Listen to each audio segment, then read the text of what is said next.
வணக்கம். இது எஃப்ஐஆர். நாட்டின் பல்வேறு இடங்களில் நிகழ்ந்த குற்றங்கள் மற்றும் அதன் பின்னணி பற்றிய தொகுப்புகளை பார்க்கலாம்.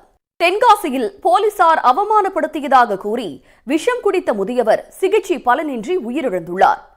பொய் பாலியல் வழக்கு போடப்படும் என்று காவல் ஆய்வாளர் மிரட்டியதாலேயே விபரீத முடிவெடுத்ததாக எழுந்திருக்கும் குற்றச்சாட்டின் பின்னணி என்ன? செய்யாறு அருகே திருமணமான 6 மாதத்தில் புதுமண பெண் மர்மமான முறையில் உயிரிழந்த சம்பவம் பரபரப்பை ஏற்படுத்தியுள்ளது.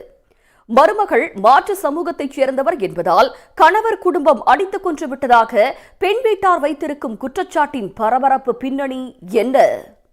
மதுரை அருகே 10ஆம் வகுப்பு மாணவிக்கு பாலியல் தொல்லை அளித்த தாவேக நிர்வாகி கைது செய்யப்பட்டுள்ளார்.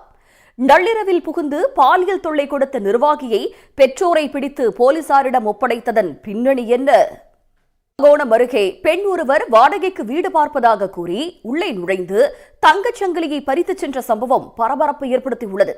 நகையை காப்பாற்ற முயன்ற வீட்டின் உரிமையாளர்களிடம் கத்தியை காட்டி மிரட்டி கண்ணில் மிளகாய் பொடியை தூவி துணீகரத்தில் ஈடுபட்ட பெண் சிக்குவாரா? நடிகை ருக்மணி வசந்தின் போலி பிகினி புகைப்படங்கள் இணையத்தில் வெளியாகி பெரும் அதிர்ச்சியை ஏற்படுத்தியுள்ளது.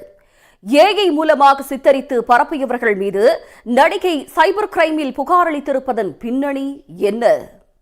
எஃப்ஐஆர் நிறைவு பெறுகிறது. நன்றி, வணக்கம்.